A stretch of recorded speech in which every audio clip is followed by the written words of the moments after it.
حاضرین جمعہ و جماعت، عزیز بچوں، نوجوان ساتھیوں، بزرگوں، پردہ نشین خواتین اسلام، تمام قسم کی تعریفات و توصیفات، کبریائی و بڑائی، حمد و ثنا اگر ہم کسی کے لیے بجا لا سکتے ہیں تو وہ ساری کائنات کا تن تنہا وہی مالک، وہی خالق، وہی اللہ رب العزت کہ جس کے لیے ہم ہر قسم کی تعریفات، توصیفات اور کبریائی کو اپنی زبان سے، اپنے اعمال سے، اپنے دل کے ارادے سے بیان کر سکتے ہیں۔ درود و سلام نازل ہو تمام انبیاء علیہم السلام پر، خصوصاً آخری نبی جناب محمد رسول اللہ صلی اللہ علیہ وسلم پر، کہ ان پر درود بھیجنا، درود و سلام بھیجنا جہاں نبی علیہ السلام کا حق ہے ہم امتیوں پر، وہیں پر رب الجلال کا مسلمانوں کو اس بات کا حکم بھی ہے کہ ان اللہ و ملائکتہ یصلون علی النبی یا ایھا الذین آمنوا صلوا علیہ وسلموا تسلیما، کہ اللہ اس کے فرشتے محمد رسول اللہ صلی اللہ علیہ وسلم پر صلوات کہتے ہیں، تو لہذا اے ایمان لانے والے لوگوں، مرد و خواتین، تم بھی جناب محمد رسول اللہ صلی اللہ علیہ وسلم پر صلاۃ و سلام کہا کرو۔ اور کیوں نہ صلاۃ و سلام مسلمانوں کی زبانوں سے نبی علیہ السلام کے اوپر ہو، جبکہ نبی علیہ السلام نے کہا کہ انسانوں میں، مسلمانوں میں خصوصی طور پر سب سے بخیل آدمی وہ ہے، سب سے بخیل، سب سے زیادہ کنجوس، کہ میرا تذکرہ ہو، میرا نام آئے اور مسلم بندہ مجھ پر صلاۃ و سلام نہ پڑھے، صلی اللہ علیہ وسلم نہ کہے تو آپ خیر الناس ہیں۔ لہذا جب بھی جناب محمد رسول اللہ صلی اللہ علیہ وسلم کا تذکرہ ہو، نام آئے، تو چاہے وہ مرد ہو، خواتین ہو، کسی بھی حالت میں ہو، ان کو صلی اللہ علیہ وسلم کہنے سے اپنی زبان کو روکنا نہیں چاہیے۔ بہرحال اللہ تبارک و تعالیٰ کا یہ احسان ہے، اللہ تبارک و تعالیٰ کا یہ انعام ہے ہم تمام مسلمانوں پر، کہ اللہ تبارک و تعالیٰ نے ہم لوگوں کی زندگی میں رمضان کا مہینہ لے آیا، رمضان کی بابرکت ساعتوں کو لے آیا، جس میں ہمارے مرد بھی، جس میں ہمارے بچے بھی، جس میں ہمارے بوڑھے بھی، جس میں ہماری خواتین بھی، کہ رب الجلال کے اس بنائے ہوئے مہینے کے اندر، اس بنائے ہوئے سسٹم سے پورے طور پر اللہ تبارک و تعالیٰ کی رحمتوں کو حاصل کرنے سے پیچھے نہیں ہٹی۔ بچہ ہو بچہ، جوان ہو جوان، بوڑھا ہو بوڑھا، خواتین ہو خواتین، ہر کوئی اس دور میں لگ جاتا ہے رمضان مبارک کے مہینے کے اندر کہ میں کیسے رب الجلال کی رحمتوں کو، رب الجلال کی برکتوں کو، اس کی عبادت کر کے حاصل کر لوں۔ ہر کوئی اس دور میں دوڑتا ہوا نظر آتا ہے۔ یہ فقط رب الجلال کی جانب سے توفیق ہے ہمیں اور آپ کو، کہ رمضان کا روزہ ہو، ہماری خواتین بھی آگے آگے نظر آتی ہیں، ہمارے حضرات بھی آگے آگے نظر آتے ہیں، وہیں پر ہمارے چھوٹے چھوٹے نونہالان معصوم بچے، 5 سال کے، 6 سال کے، ان کے دلوں میں یہ امنگ، ان کے دلوں میں یہ تمنائیں، ان کی زبانوں سے یہ التجائیں اپنے والدین سے کہ اماں یا ابا جان ہمیں بھی جگا دیجیے گا، ہم بھی روزہ رہیں گے۔ یہ نمونہ اور یہ مثال ہم نے اپنی محنت سے اپنے بچوں کے اندر نہیں دیکھی۔ یہ رب الجلال کی فقط توحید ہے اور فقط توفیق ہے کہ رب الجلال نے یہ ماحول ہمیں اور آپ کو مہیا کر دیا کہ ہمیں بچے کو نہیں بتانا پڑا کہ تم روزہ رکھو، ہمیں بچے کو نہیں بتانا پڑا کہ چلو 5 وقت نماز کی ادائیگی کرو، ہمیں بچے کو نہیں بتانا پڑا کہ چلو رات کی تراویح جو کم و بیش 1 گھنٹے کے آس پاس کی ہوتی ہے، چل کے کھڑے ہو اور وہ 1 گھنٹے کی مشقت برداشت کر کے رب الجلال کی عبادت میں لگ جاتا ہے، اور کسی قسم کی وہ 5 سال اور 6 سال کا بچہ تھکان محسوس نہیں کرتا ہے۔ یہ ہماری اپنی چیز نہیں، رب الجلال کی توفیق ہے، ہمیں اس کا شکر گزار ہونا چاہیے۔ رمضان المبارک کا مہینہ کتنا عظیم مہینہ ہے، میں نے اس سے پہلے بتایا۔ یہ مہینہ یوں ہی نہیں گزرنا چاہیے، یوں ہی نہیں گزرنا چاہیے۔ محرم، صفر، ربیع الاول، ربیع الاخر، رجب، طرف نہیں گزرنا چاہیے، بلکہ جو خصوصیتیں جو بشارتیں رب الجلال کی جانب سے ملی ہیں اس کو حاصل کرتے ہوئے گزرنی چاہیے۔ اور وہ حاصل کیسے ہوگی؟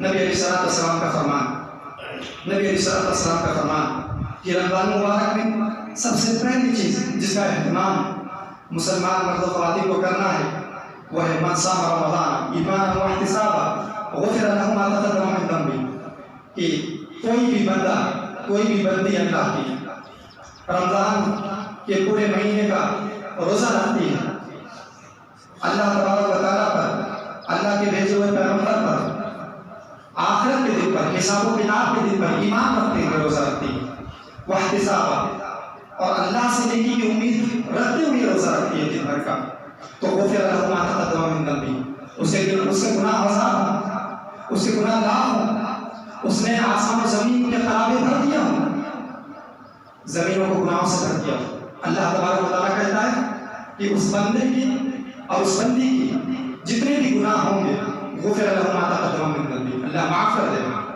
اللہ معاف کر دے گا۔ اللہ کے خزانے میں کسی قسم کی کمی نہیں، اللہ کے خزانے میں کسی قسم کی کمی نہیں۔ شرط اس بات کی ہے کہ اللہ پر ایمان ہونا چاہیے، اللہ کے پیغمبر پر ایمان ہونا چاہیے، اللہ کے جو وہ دن ہے مالک یوم الدین، آخرت کا دن، حساب و کتاب کا دن، وہ ہم آپ کے نگاہ کے سامنے ہونا چاہیے، وہ دن سارے گناہ جھڑ جائیں، ایسے جھڑ جائیں گے جیسے پتجھڑ کے موسم میں درخت کے پتے جھڑ جاتے ہیں، صرف تنا باقی رہ جاتا ہے۔ اگر ہم اپنے آپ کو قیامت کے روز ایسا دیکھنا چاہتے ہیں تو یہ رمضان کے پل پل کی گھڑیوں کو، پل پل کی ساعتوں کو ضائع نہ جانے دیجیے۔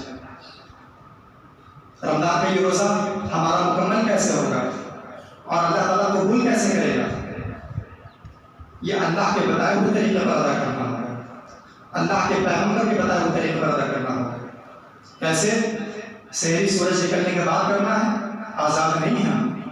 افطاری سورج ڈھلنے سے بہت پہلے کر لینا ہے یا سورج ڈھلنے کے 1 گھنٹے بعد کرنا ہے، آزاد نہیں ہے۔ ہم اللہ اور اس کے رسول کے پابند لوگ ہیں، ہم اللہ اور اس کے رسول کے پابند لوگ ہیں۔ اللہ تعالیٰ نے کہا وَمَن يُطِعِ اللَّهَ وَرَسُولَهُ، جو اللہ اور اس کے رسول کی اطاعت کرے گا وہی کامیاب ہے، وہی کامیاب ہے۔ عبادت کرنے کو ساری دنیا اپنے رب کی عبادت کرتی ہے لیکن اللہ اور اس کے رسول کے طریقے پر نہیں کرتی، اس لیے اسے ہم کو کوئی کامیابی نہیں، کوئی کامیابی نہیں۔ ہم اور آپ اللہ اور اس کے رسول کے طریقے پر عبادت کرنے جائیں کامیابی۔ تو رمضان کا روزہ جس پر یہ بشارت ہے کہ سارے گناہ معاف کر دیے جائیں گے، وہ اللہ اور اس کے رسول کے طریقے کے مطابق کیسے ہوگا؟ تو سحری کے ساتھ ہوگا، سحری کے ساتھ ہوگا، اور وہ بھی 2 بجے والی سحری نہیں، 1 بجے رات والی سحری نہیں، بلکہ فجر کی اذان سے کم و بیش آدھا گھنٹہ پہلے انسان شروعات کرے تاکہ جتنے ٹائم لگے گا کھانے میں اتنا ٹائم رکھ کر فجر کے اذان سے پہلے وہ فارغ ہو۔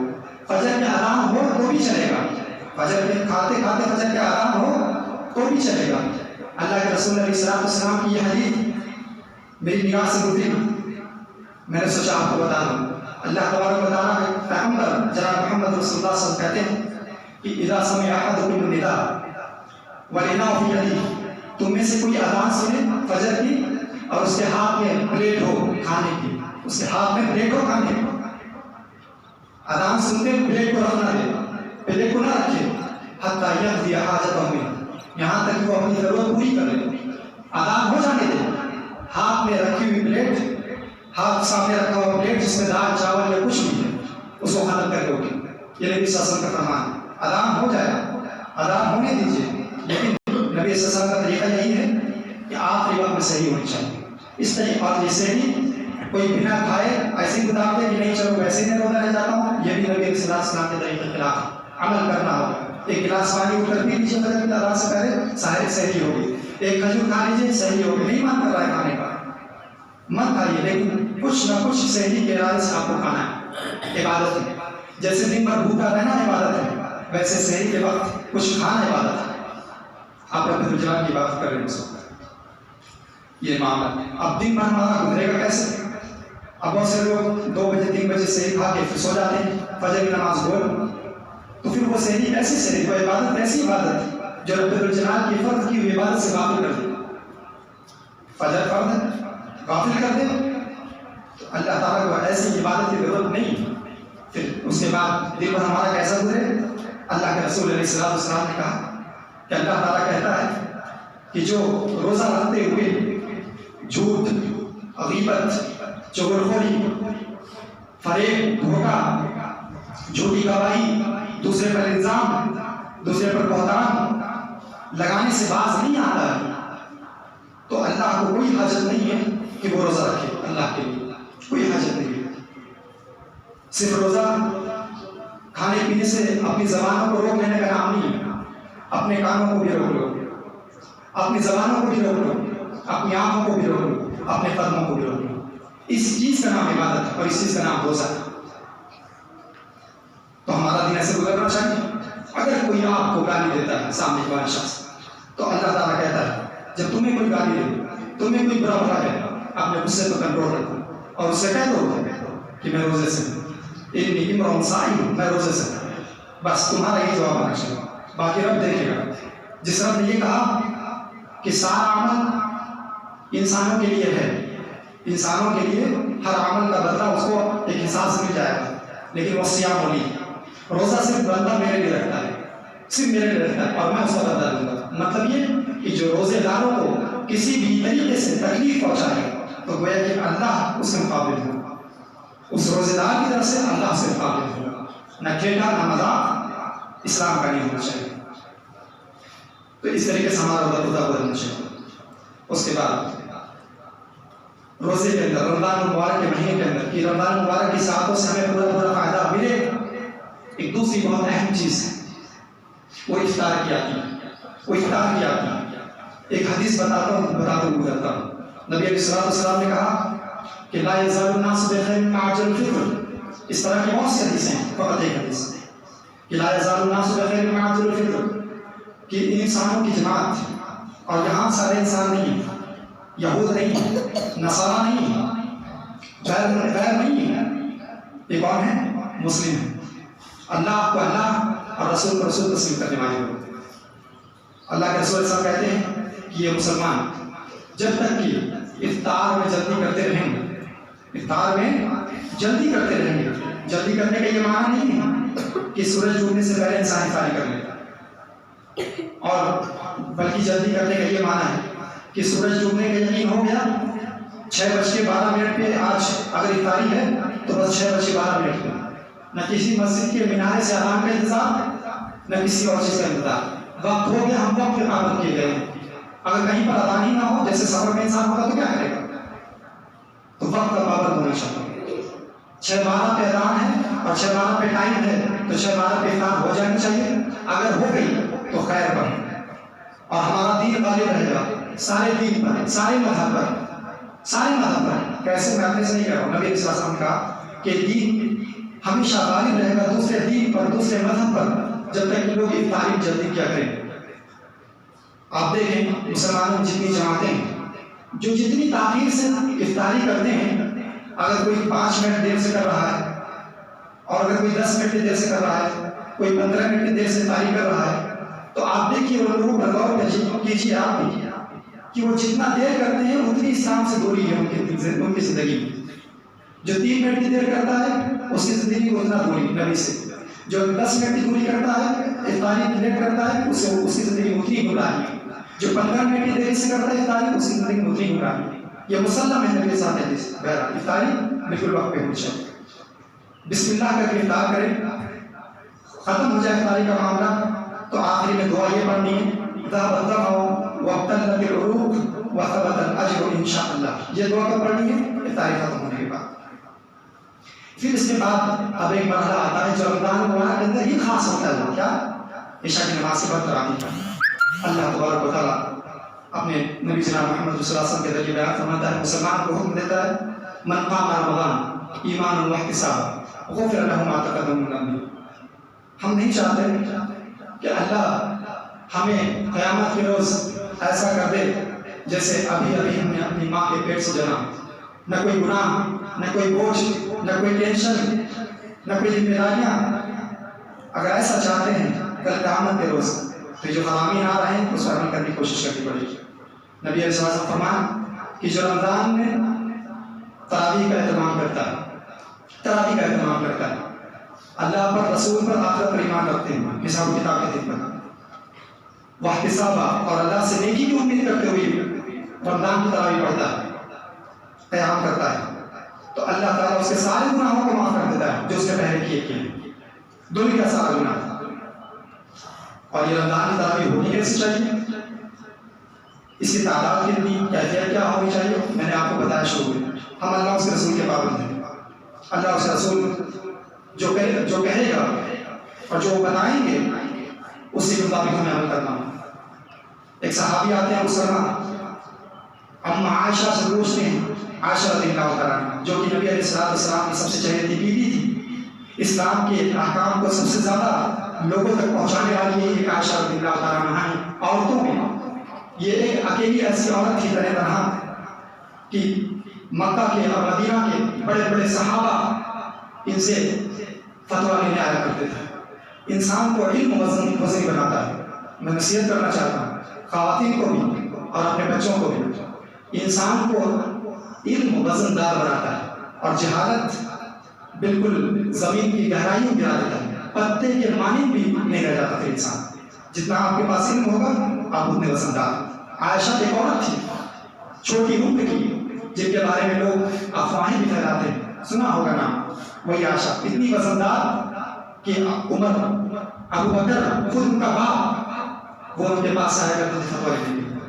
وزن دار بنی، علم حاصل کری، پوچھتے ہیں فتویٰ کہ نبی علیہ السلام اے اماں جان کہ رمضان کے مہینے میں رات میں نبی علیہ السلام کی نماز کیسی ہوا کرتی تھی؟ تو یہ جو سوال تھا یہ عشاء کے فرض کے تعلق سے نہیں تھا، فجر باقی عشاء کے تعلق سے نہیں تھا، بلکہ رات کے تراویح کے لحاظ سے۔ تو اما عائشہ رضی اللہ عنہا کہتی ہیں، بخاری کی روایت اور بخاری کے الفاظ کہ ما کان یزول فی رمضان ولا فی غیرہ، کہ نبی علیہ السلام چاہے رمضان ہو چاہے رمضان کے علاوہ کا کوئی مہینہ ہو 11 رکعت سے زیادہ نہیں پڑھا کرتے تھے، 11 رکعت سے زیادہ نہیں پڑھا کرتے تھے۔ اب بہت سارے لوگ کہتے ہیں بعد میں کہ عمر رضی اللہ تعالیٰ عنہ کا حوالہ دیا جاتا ہے کہ عمر رضی اللہ تعالیٰ عنہ نے 20 پڑھی، کیا انہوں نے غلط کیا؟ لیکن میں آپ سے ایک سوال کرنا چاہتا ہوں اور ایک چیز آپ کے ذہن میں چھوڑنا چاہتا ہوں کہ کیا نبی صلی اللہ علیہ وسلم نے تراویح کی نماز نہیں پڑھی؟ اگر کوئی یہ کہتا ہے کہ کیا عمر نے غلط کیا تو آپ کے لوگ یہ سوال جواب دیں، کیا نبی علیہ السلام نے تراویح کی نماز نہیں پڑھی؟ اگر پڑھی ہے تو پھر ان کا اس عمل میں حوالہ ہونا چاہیے۔ تو نبی علیہ السلام نے کتنا پڑھا ہے؟ 11 پڑھا ہے، اور کیسے پڑھا ہے یہ بھی آج پوسٹر آ رہے ہیں ہندوستان کے الگ الگ علاقوں سے، پوسٹر آ رہا ہے، کیا پوسٹر کہ اس علاقے میں 3 دن میں سارا قرآن ختم، جس کو آنا ہے شرکت کرے۔ کسی اور جگہ پوسٹر لگا ہے یہاں 5 دن میں تراویح ختم، جس کو آنا یہاں پر آگے تمام کرے، شرکت کرے۔ یہ اللہ کی عبادت نہیں ہے، یہ اللہ کی عبادت کا مذاق ہے۔ نبی علیہ السلام کے حوالے سے اما عائشہ کہتی ہیں کہ وہ 11 رکعت ہوتی کیسی تھی؟ پہلے میری خواتین جو رمضان کی تراویح پڑھنے آئی ہیں کل، ان کو بہت ساری چیزیں مشتبہ ہو گیا ہے، تو اس کی روشنی میں وہ سمجھ سکتی ہیں کہ پہلے 2 رکعت پڑھتے نبی علیہ السلام، لمبی رکعت ہوگی، لمبا سجدہ ہوتا، لمبا رکوع ہوتا، خوب دعائیں کرتے نبی علیہ السلام، پھر 2 رکعت پڑھتے تو یہ 4 رکعت ہوتی، 4 رکعت کے بعد تھوڑی دیر بیٹھ جاتے، اور وہ 4 رکعت کتنی اچھی ہوتی اور کتنی لمبی ہوتی، اما عائشہ کہتی ہیں مت پوچھو کتنی اچھی، پھر 4 پڑھتے وہ کتنی اچھی ہوتی اور کتنی لمبی وہ نماز ہوتی مت پوچھو، ثم يصلي 3، پھر 3 رکعت پڑھتے، تو اس طریقے سے کل ملا کر 11 رکعت ہوتی، اور یہ کیفیت ہوتی نماز کی، تراویح کی نماز کی۔ تو ہماری جو عبادت ہے رمضان مبارک کی اس عظیم اور بابرکت مہینے کے اندر، وہ کس کے طریقے پر ہونے چاہیے؟ نبی علیہ السلام کے طریقے پر ہونے چاہیے۔ پھر یہ 2 اہم چیز رمضان مبارک کے مہینے کے اندر روزے کا اہتمام کس طریقے سے ہونا ہے، اور آپ شام کے وقت تراویح کا اہتمام کس طریقے سے ہونا ہے مسلمان کی اپنی زندگی میں۔ غفر لهم ما تقدم من ذنبه، سارے گناہ اللہ تعالیٰ معاف کر دے گا اگر اس طریقے سے ہم نے اہتمام کیا۔ اب ایک تیسری چیز جو سب سے اہم رمضان کے آتے ہی جو ہمیں یاد آ جاتا ہے، ذہن میں فوراً آ جاتی ہے وہ بات، وہ کیا ہوتی ہے؟ قرآن۔ قرآن کا لفظ ہمارے ذہن میں آ جاتا ہے، روزے کے ساتھ تراویح کے ساتھ قرآن کا لفظ ہمارے ذہن میں آتا ہے۔ قرآن کتنا عظیم، اور رمضان مبارک کے مہینے کے اندر ہی قرآن کا نام ہمارے ذہن میں کیوں آ جاتا ہے؟ آٹومیٹک، اپنے آپ، کسی کے بنا بتائے، کسی کے بنا تربیت کیے۔ یہ اصل میں یہ وہ مہینہ ہے جس کے بارے میں رب کہتا ہے کہ شہر رمضان الذی انزل فیہ القرآن، یہ رمضان کا وہ مہینہ ہے جس میں قرآن نازل ہوا، رمضان کا وہ مہینہ، تو اسی لیے وہ نام ہمارے ذہن میں فوراً آ جاتا ہے۔ اور قرآن کا پڑھنا، قرآن کا اہتمام کرنا کتنا اہم ہے ہماری اور آپ کی زندگی کے لیے۔ میں آپ کو بتلاتا چلوں، حالانکہ قرآن پر گفتگو ایک طویل گفتگو ہو سکتی ہے، ایک لمبی بات ہو سکتی ہے، لیکن اس قرآن کے حوالے سے بس ایک بات کہوں اور اس کے بعد کچھ چیزیں بتاؤں کہ عمر بن الخطاب رضی اللہ تعالیٰ عنہ کہتے ہیں کہ ان اللہ یرفع بہذا الکتاب اقواما ویضع به آخرین، کہ نبی علیہ السلام نے کہا کہ اللہ تبارک و تعالیٰ اس کتاب کے ذریعے یعنی قرآن کے ذریعے بہت ساری قوموں کو آسمانوں کی بلندیوں پر پہنچا دیتا ہے اور بہت ساری قوموں کو زمین کی کھائیوں میں گرا دیتا ہے۔ تو اگر ہم اور آپ قرآن کے ذریعے بلند ہونے والے بننا چاہتے ہیں تو قرآن کے اس مہینے میں قرآن کا اہتمام ضرور کرنا ہے، قرآن کے اس مہینے میں قرآن کا اہتمام ضرور کرنا ہے۔ اب اگر کوئی یہ کہتا ہے بندہ یا بندی، خاتون یا نوجوان یا بوڑھا کہ مجھے پڑھنا نہیں آتا، مجھے پڑھنا نہیں آتا، میں آپ سے کہنا چاہتا ہوں یہ 60 سال کی زندگی، یہ 70 سال کی زندگی گزار کر جب کل قیامت کے روز جب رب الجلال سارے کائنات کا مالک سامنے کھڑا ہوگا اور یہ کہہ رہا ہوگا کہ تم نے سائنس سیکھ لیا، تمہیں سائنس آ گئی، تمہیں میڈیکل آ گیا، تمہیں ڈاکٹری آ گئی، تمہیں کھیتیاں کرنا آ گیا، تمہیں فصلوں کو کاٹنا آ گیا، تمہیں بزنس کرنا آ گیا، تمہیں جوڑنا گھٹانا آ گیا، لاکھ کروڑ ارب سب کچھ گنتی آ گئی، پیسوں کے لحاظ سے دنیا کے لحاظ ساری سمجھ آ گئی، سارا میدان تم نے جیت لیا، اگر تم کچھ نہیں کر سکے تو مطلب یہ میرا قرآن، یہی میری کتاب تو کیا جواب دے گا؟ کیا جواب دے گا؟ ابھی تو وقت ہے کسی حافظ کے پاس بیٹھ کر 10 منٹ اور آدھا گھنٹہ بیٹھ کر قرآن سیکھنے کا، سیکھو، ٹھیک ہے۔ اگر اس دن کے رسوائی سے ہمیں اور آپ کو بچنا ہے تو بچنے کی کوشش آج ہونی چاہیے، کیونکہ آنکھ بند ہونے کے بعد کوئی مہلت نہیں۔ عائشہ رضی اللہ عنہا کہتی ہیں جو قرآن نہیں پڑھنا چاہتا اور قرآن پڑھنے کی کوشش کرتا ہے، ہماری دادیاں، ہماری نانیاں بہت زیادہ ان کا زور نہیں تھا، قرآن نہیں پڑھنا چاہتی تھی لیکن قرآن پڑھنے کی کوشش کیا کرتی تھی۔ نماز میں کیا پڑھنے نہیں آتا تھی، ایک چھوٹی سورت بھی نہیں آتی تھی، لیکن اپنے بچے سے پوچھتی بیٹا ذرا مجھے چھوٹی چھوٹی صورتیں بتا، میں اللہ کی عبادت کس منہ سے کروں؟ بچپن کو گزار دی اسی طرح، جوانی بھی گزار دی گھر اور کاج اور خراب چیزوں میں رب کے سامنے کھڑی ہوتی تو مجھے حیا آتی، سورہ فاتحہ بھی نہیں آتی، اپنے بغل والے بچے سے پوچھتی، معصوم 10 سال کے بیٹے سے پوچھتی کہ بتاؤ ذرا مجھے بار بار یاد دلاؤ، اس بچے سے وہ محنت کرتے کرتے سیکھ جاتے ہیں۔ ہمیں اور آپ کو کیا ہو گیا؟ ہم نوجوان ساری توانائی ساری قوت سیکھیں، پڑھیں، قرآن کے مہینے میں قرآن کو سیکھیں، ورنہ کل قیامت کے دن آج سے زیادہ رسوائی ملے گی قرآن کو چھوڑ دینے کی وجہ سے، اور رسول کا مقدمہ جھیلنا پڑے گا۔ اور بتائیے رسول کا مقدمہ کوئی جیت سکتا ہے؟ رسول کا مقدمہ اللہ کی بارگاہ ہے، قرآن کہتا ہے، رسول کہیں گے تو قیامت کے روز جناب محمد رسول اللہ صلی اللہ علیہ وسلم کہ الہ العالمین میری قوم والوں نے اس قرآن کو چھوڑ دیا، میری قوم والوں نے اس قرآن کو چھوڑ دیا، تو قرآن کے چھوڑنے کے مجھے مہارت نہ کریں، قرآن کو چھوڑنے کے مجھے مہارت نہ کریں۔ ٹھیک ہے، نہیں آتا ہے تو فضیلت سے نہیں، اللہ تعالیٰ جن کو نہیں آتا ہے اور پڑھنے کی کوشش کرتے ہیں ان کے لیے فرمان جاری کرتا ہے۔ عائشہ رضی اللہ تعالیٰ کہتی کہ نبی علیہ السلام نے کہا الماہر بالقرآن مع الکرام البررہ، جو قرآن کو مہارت کے ساتھ پڑھتا ہے، روانگی کے ساتھ پڑھتا ہے، جیسے آپ تراویح میں ایک حافظ کو سنتے ہیں وہ روانگی کے ساتھ پڑھ رہا ہے، وہ کس کے ساتھ ہوگا؟ اور اس طریقے سے قرآن پڑھنے والا آدمی مع الکرام البررہ، نیک اور بزرگ برتر فرشتوں کے ساتھ ہوگا، یا نیک اور بزرگ فرشتہ اس کے ساتھ ہوگا۔ والذی یقرأ القرآن ویتتعتع فیہ وهو علی شاق له اجران، اور ایک وہ لڑکا، ایک وہ لڑکی، ایک وہ عورت، ایک وہ آدمی جو قرآن نہیں پڑھنا چاہتا لیکن پڑھنے کی کوشش کرتا ہے، اٹکتا ہے اور بہت زیادہ اس کو مشقت ہوتی ہے، بہت زیادہ مشکل آتی ہے اس کو پڑھنے میں، اللہ تعالیٰ کہتا ہے لہو اجران، میرے قرآن کو پڑھنے کی کوشش کرنے والے کو بھی دوہرا اجر، ضائع نہیں جائے، کچھ نہیں رہ جائے۔ تو لہذا اس چیز کی طرف بھاگیے جس چیز میں کوئی گھاٹا نہیں، کوئی نقصان نہیں۔ آپ کو قصہ بتاتا ہوں نبی کے زمانے کا، نبی علیہ السلام کے زمانے کا، اسید بن حضیر رضی اللہ عنہ بڑے مشہور صحابی قرآن پڑھ رہے تھے، کب پڑھ رہے تھے؟ رات کے حصے میں، رات کی تاریکی میں لانٹین وغیرہ جلا کر پڑھ رہے تھے اپنا یہ جو بھی انتظام رہا اور روشنی کا پڑھ رہے تھے. پاس میں گھوڑا بندھا ہوا تھا, پاس میں ان کا بچہ یا سو رہا تھا, قرآن پڑھ رہے ہیں, سورہ بقرہ کی آخری آیتیں تلاوت کر رہے ہیں,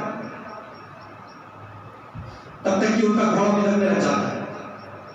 گھوڑا بدکتا ہے, روک دیتے ہیں قرآن, وہ چپ ہو جاتا ہے, گھوڑا پھر چپ, پھر قرآن پڑھنا شروع کرتے ہیں, پھر گھوڑا بدکنا شروع ہو جاتا ہے, پھر چپ ہو جاتے ہیں, قرآن پڑھنا روک دیتے ہیں, پھر گھوڑا چپ ہو جاتا ہے, یہ قرآن پڑھنا شروع کرتے ہیں. اسی طرح نگاہوں کی آسمان کی طرف تو کیا دیکھتے ہیں کہ سر پر ایک سایہ بن چکا ہے, سر پر ایک سایہ بن چکا ہے, اور اس میں چھوٹی چھوٹی روشنی کے معنی دیکھتے ہیں کہ چراغ اس میں جل رہے ہیں اس سائے کے اندر. تو جیسے میں نے قرآن پڑھنا روک دیا, نبی علیہ السلام کے پاس صبح آئے, نبی صاحب بتا ایسا سا معاملہ, گھوڑا بدل رہا تھا, اس طرح میں نے اپنے سر پر دیکھا. تو نبی علیہ السلام نے کہا اے اسید, وہ فرشتوں کی جماعت تھی, وہ فرشتوں کی جماعت تھی. تلک الملائکہ تنت لصوتک, وہ فرشتے تھے جو تمہاری آواز سن کر, تمہارے قرآن کی تلاوت کو سن کر تمہارے نزدیک آ گئے, تمہارے نزدیک آ گئے. اور آج بھی یہ فرمان ہے, ہم اور آپ قرآن کی تلاوت کریں, وہ فرشتے آج بھی اتریں گے, وہ فرشتے آج بھی اتریں گے. وَلَوْ تَرَتْ, اور نبی علیہ السلام نے کہا کہ اے حسین, اگر تم قرآن کی تلاوت کرتے جاتے تو قریب تھا کہ سورج بالکل روشنی ہو جاتی اور سارے لوگ فرشتوں کو دیکھ لیتے, سارے لوگ وہ سایہ دیکھ لیتے. صرف تمہارے ایک اکیلے عمل کی وجہ سے, وہ قرآن کی تلاوت کا یہ سمجھا, یہ خوشخبری تھی تمہارے اپنے. تو لہٰذا ہم ایسی چیزوں سے کیوں اپنے آپ کو محروم رکھیں, رمضان کے دن اور رات کو ضائع نہ جانے دیں, بلکہ قرآن کا اہتمام کریں. اور تربیت کے لحاظ سے کہ جس چیز کو لوگوں نے وجہ بنائی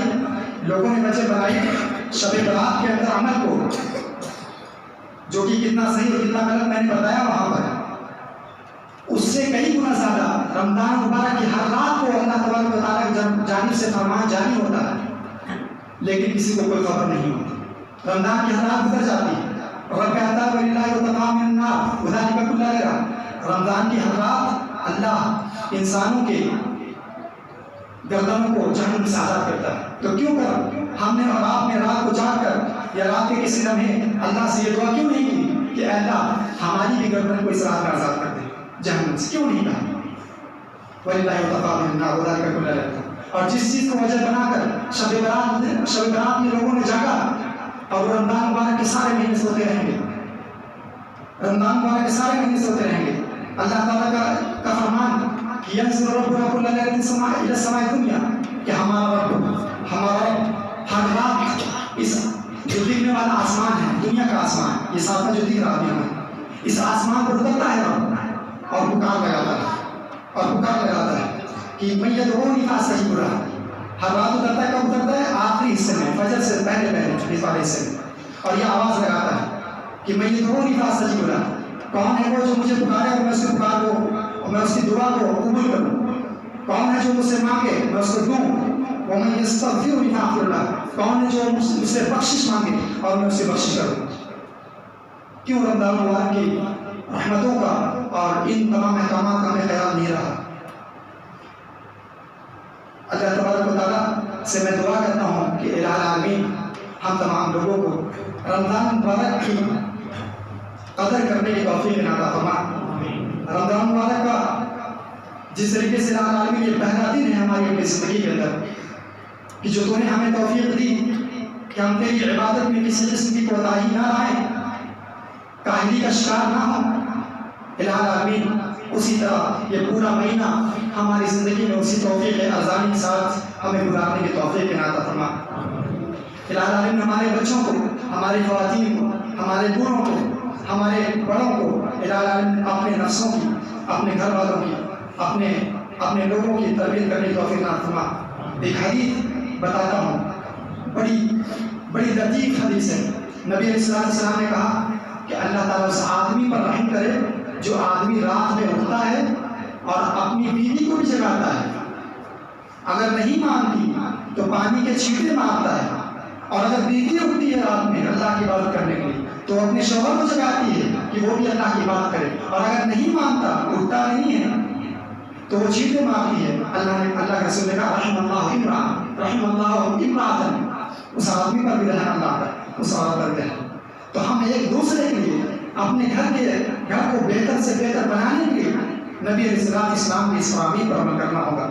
اور اللہ کی جانب سے جو آفر ملا ہے ہم لوگوں کو رمضان مبارک کا، اللہ تبارک و تعالیٰ اس مہینے سے ہمیں ہر طریقے سے فائدہ اٹھانے کی توفیق عطا فرمائے۔ آمین وآخر دعوانا الحمد للہ رب العالمین۔ اور خواتین جو آئی ہیں ہماری، وہ ان سے میں گزارش کرتا ہوں کہ وہ جمعہ کی 1 منٹ کے اندر 2 منٹ کے اندر یہ سنتیں میری سنتیں جو باتیں نبی صلی اللہ علیہ وسلم کے حوالے سے ہیں، یہ کہ جب ہم مسجد کے اندر داخل ہوں چاہے کسی بھی وقت میں، تو سب سے پہلے 2 رکعت نماز پڑھیں مسجد کے آداب میں، تحیۃ المسجد کو بولا جاتا ہے۔ اس کے بعد اگر وقت ہے کوئی سنتیں ہیں تو وہ سنت کی ادائیگی کر لیں، اور اگر سنت وہاں پر نہیں ہے اس دوران، تو ہم بیٹھ کر آپس میں ایک دوسرے سے باتیں نہ کریں، گفت و شنید نہ کریں، بلکہ اذان اور اقامت کے بیچ میں دعا کے قبول ہونے کا وقت ہے۔ آپ اللہ تعالیٰ سے جو چاہیں اپنے دعا کریں، ہاتھ اٹھا کر بھی دعا مانگ سکتے ہیں ہم آپ، اور ہاتھ بنا اٹھائے بھی دعا مانگ سکتے ہیں رب جلال سے۔ تو اذان اور اقامت کے بیچ میں ہمارا یہ عمل ہونا چاہیے۔ اقامت ہو جائے